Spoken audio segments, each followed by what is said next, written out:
Hey guys, thank you for tuning in and welcome to the channel. My name is Elizabeth if you're new, and for 2025 I've developed a system where I have a financial sliding scale to save and stock my home, and each week I take you along as I implement my plan.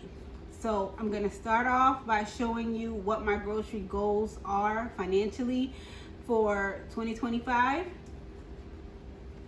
So March through May, the budget is $160 a week. $60 is for the weekly items that we will use. $100 is for items to add to stockpiling. June through August, the budget decreases to $120. $40 is for the weekly rotating items, and $80 is for items for my stockpile. And then September through December, the budget is $80. $60 is for stockpiling, and $20 is for fresh fruits and vegetables. The sliding scale is to show if I'm stocking or stockpiling each week, I should have more items at home and less items I need to buy. So moving along as the months pass, I should be able to do more shopping within my home and spend less money at the grocery store. We are 5 months in to working the plan. 4, because I actually came up with the plan in January, started it in February, and brought you guys along in March. But I started the plan in February, just to be fully transparent. And I want to be able to create a buffer between me and inflation. I'm a very anxious person by nature, so watching the news every single week and knowing what's going on created a huge level of anxiety within me. It wasn't a place, I couldn't move from a place of power knowing everything that could possibly happen. So I decided I wasn't going to watch the news, but I was going to work a plan that was going to make sure my family was good regardless of what happened. If prices increases for the goods and services that we use on a daily, weekly basis, I would have some type of cushion where I have some stuff at home and I don't have to go to the grocery store every time I need something. In addition to that, finding ways to make certain products interchangeable. And I talked about that in my last video, like how we use certain products for certain things, but you can use many different products in many different ways. There's many different ways to do something, and I'm trying to implement that as well. But jumping into my budget, like I said, I have $160. $100 is for items to add to my stockpile, and $60 is for the weekly rotating items. This is my menu for the upcoming week. How I determine how I'm going to spend my money is based on my menu. The first thing I'm going to do is utilize things that are going to go bad. So fresh fruits and vegetables that's sitting in the refrigerator that could go bad, I'm going to make sure I'm putting it in a meal so that it doesn't go to waste. If I'm buying items and stockpiling them and they're going bad, I'm still wasting money. I might as well just deal with inflated prices. So I always want to make sure that we're eating it before it goes bad. And then I'm shopping my home first. Before I even think about the grocery store, I'm thinking about what I have in a home and what we can use. So Monday is a free night. Free means I'm still cooking. It just means I get to do whatever is quick, easy, and convenient for me. Tuesday is Taco Tuesday. We have everything to facilitate the meal. We're having salad on Wednesday. Pulled pork, chicken sliders, and chips are Thursday.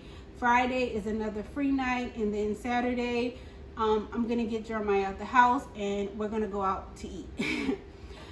Which is something that we rarely do. But I'm going to take him to a museum and then we're going to get something nice to eat. But everything that I need for the upcoming week as far as our dinners, I already have on hand. So for the $60 portion of my budget, I'm getting strawberries, blueberries, cucumbers, eggs, cheese, bread, quesadillas. Well, one of my goals for this year is to learn how to make bread and learn how to make my own quesadillas. I think those will be great skills because we don't eat a lot of bread. So I want to be able to make smaller loaves that we are actually going to eat instead of buying bread that we can't eat through because we don't eat a whole loaf of bread. And then for the $100 in my backstock portion, for May, the goal was to fully stock all of the personal and essential needs. Wipes, maxi pads, shampoo, and conditioner is all I have left to get to facilitate that goal or to complete that goal. So I'm gonna get those things. I did put ground turkey is the #1 meat consumed in my home. I need more.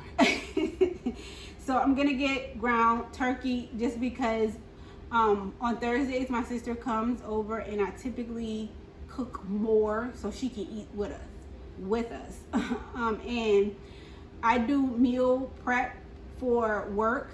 I never buy my lunch for work. I cook it, but I try to do no carbs for lunch, and ground turkey seasoned with that taco seasoning, and then zucchini squash or broccoli is one of my go-tos. So I need more ground turkey because I use it a lot. I have cooking vegetable oil because I want to get that on hand. It lasts a long time once I get it. So if I get 2 more, I should be good for the year. And then the area that I am really low, I have a really low stock, is condiments. And that is because I don't know how much of a shelf life condiments have, so I haven't been buying them. I've just been buying what we need. So I do need to do some research between now and Thursday to see how long they last, because I do want to stockpile a year's worth of condiments and sauces as well. But that will be next. And spices. Spices, I don't care what the expiration date is because I grew up in a Southern household where everything was expired and the food was amazing. So I don't care. I don't care about the seasoning. But for condiments, I do want to know. And so this is my backstock list for the upcoming week. And with that said, I had someone said they don't quite understand my plan. Ultimately, the plan is just to create a buffer between me and inflation. I also want to be in a space, if I'm out of work, the money that I have saved in my emergency fund, because for the first time in my life, I have managed to save a year's worth of expenses. I want that money to be able to go further for me, and if I have food that I can eat at home, if I don't have to go grocery shopping every single week, that money will go further for me. Having a year's worth of expenses and having a year's worth of groceries is going to make a huge difference in how long my money lasts. Like, the contingency plan is a year, but I could stretch it beyond a year if I start creating these systems to keep a buffer between me, a buffer for me. I am a single income household. I'm the only one who brings income in my home. I'm the only adult, but I'm the only one bringing income into my home. My paycheck does facilitate the life that me and my child lives. So it is important that I create a plan, because it's not like I'll have another paycheck coming in if I'm out of work. So having this plan is vital for us. And getting here was vital for us. But going into 2026, I want to be able to put it on autopilot. Right now, every single week, I have to sit down, think about it, touch it, plan, because I'm stocking it. I'm creating the stockpile. But once the stockpile is created and I have a year's worth of all of the items, as far as personal, essential, and food, I can put it on autopilot. So instead of every week me having to put money aside for stuff to add to the stockpile, I can change it to every quarter, so every 3 months, or I can change it to semi-annually, which is every 6 months, where I'm replenishing the things that I have stocked. But this is just very hands-on and every week thing that I have to take on right now, because I'm building this stockpile. So it'll be easier moving forward once it's built, if that makes sense. And the same thing with groceries. I go grocery shopping every single Thursday. And it may seem like I like it, I don't. I don't like grocery shopping every week. But right now, it's best for this plan. Next year, I would love, even though I get paid every week, I would love to go shopping bi-weekly. So every 2 weeks, go shopping and just buy 2 weeks worth of fresh fruits and vegetables or things that we need. But I do want it to not be so hands-on, but when you're in the beginning stages, of course, in order to develop your skill in building a stockpile and understanding what your family needs is something that you're constantly touching and working on. So I hope that made sense. I hope you understood that part. But it will get easier once we get the stockpile built. I have made greater progress in the 4 months that I've been working my plan than I initially thought I would. I thought it would take to about September, but I'm sure by the end of July, everything will be fully stocked. And at that time, I'll come up with the plan moving forward. I'm not gonna try to think of what comes after this while I'm currently working this plan. I'm gonna get to the finish line, cross the finish line, and then from that space, come up with what is to come next for me. I don't know if my plan is the best plan for everybody. Everybody home is different. Everybody income is different. But the only thing I do know is right now we all need a plan. I don't think there's one person watching who knows exactly what's going to happen to us economically.